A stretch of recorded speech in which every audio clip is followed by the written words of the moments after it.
Sunrise, Chapter 15. The hut was gone, and Nim was too tired to start looking for what was left of it. The last of the storm clouds disappeared from the sky. The sun sank golden low, and Nim and Alex were still laying on the beach talking. Selkie slipped back into the water to fish for her supper. Fred found some seaweed left on the beach by angry waves. Chica gave them a long look and dragged herself toward the water. Nim hugged her as tight as you can hug a large green turtle. Goodbye until next year. Thank you for rescuing me, Alex said, and she kissed the top of Chica's wrinkled head. Chica looked up at her and blinked. It was always hard to tell what Chica was thinking. We need to go to the emergency cave before the sun goes down, Nim said. She had a feeling Alex might not be a very good rock climber. We have an emergency can for dinner. And a coconut from the raft. I wonder where the other raft went, said Nim, but she was wondering even more where Jack was. The other raft had been tossed out of Keyhole Cove when the sea went crazy, but it had bounced clear of the swirling reefs and been caught by the monster waves raging out to the west, and grabbed by an exhausted man with a scar on his forehead and a 2-week-old beard. I wonder who that might be. Alex wasn't any better at rock climbing than Nim had thought, but she loved the cave. It looks like Ali Baba's, she exclaimed. I cleaned the hut so nicely, Nim said gloomily. I even made you a new sleeping mat. Alex hugged her, and it wasn't quite the same as hugging Jack, and not quite the same as snuggling into Selkie, but it made her believe that the world might get better again. Nim woke to see Alex sitting at the door of the cave, watching the sunrise over Fire Mountain.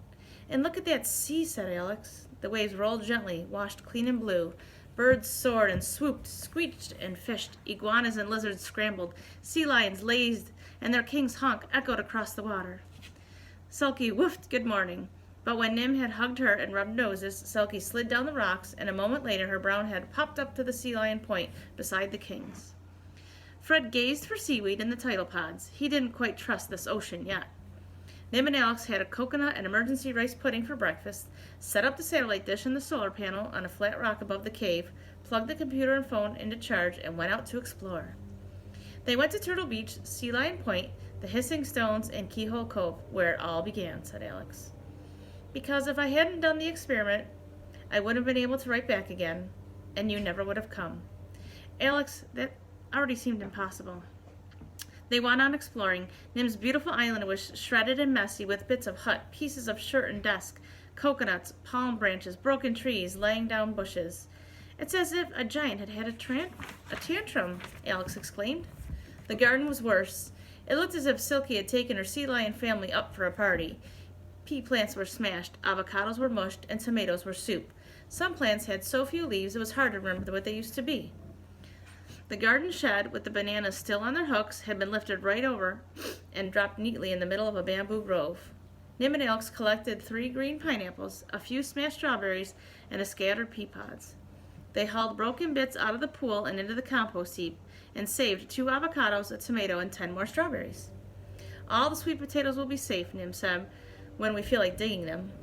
They chucked broken plants off the garden and propped up the living ones, and when they were worn out, Nim thought she taught her how to slide down the waterfall into the pool, and Alex told her stories till they were ready to work again. She told one more story that night while they tried to sleep on the hard cave floor. The stories were funny and made Nim laugh. Exciting, so she had to hold her breath, and something else that made her feel soft, warm, and happy, kind of sad. So she wanted to hug Selkie, except that Selkie had decided it was too hard to go all the way up to the cave for the night and was sleeping with the sea lions. The next day they started clearing the grasslands and beaches, dragging branches into piles for bonfires and coconuts into heaps for eating, sorting out anything else that might have come from the hut or could be useful for building a new one. And all the time they heaved and carried and sorted, Nim worried about when Jack would get home and when Alex would leave. She hated the stories Alex told about her home in the city because she wanted to pretend that Alex would stay on the island forever.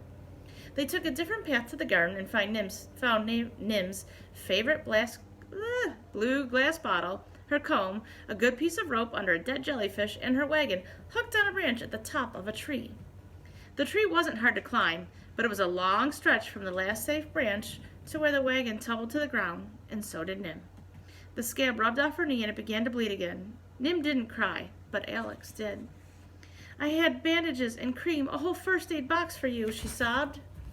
But she helped Nim clean the sand out with fresh coconut juice. Then Fred hinted that they ought to eat the coconut now that they opened it. So they had it for lunch with some bananas. And since they were at the pool and had a comb, they washed their hair and combed out 2 days of tangles, which hurt more than a skinned knee. Alex looked so pretty tugging the knots out of her long golden hair, and she was still so sad about Nim's knee. "Wait here," Nim ordered, and ran all the way to the cave and back again without stopping to look out to sea. "Close your eyes," she said, and dropped the coconut pearl into Alex's hand. "I was going to give it to you when you went away, but it seems like you need it now." "Oh, Nim," said Alex, "I can't take this." "I put it in front of my mother's picture," Nim said, "but a picture really can't see it, so I want you to have it." Alex got soggy again. "If I could have a daughter," she said, "when she could talk, I'd want her to be exactly like you." Suddenly, the honking from the sea lions was too loud to hear anything else. Nim flew down the hill and Silky led the whole herd into the water, splashing and barking, a strange shape drifting in through the reef. And Jack staggered off the bag of coconuts and waded onto the sand.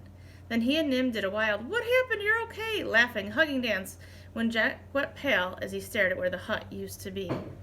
"The science stuff is safe," Nim said, but her father didn't seem to care as much as he thought he would. "I'm never leaving you alone," and he stopped and he couldn't say anything more.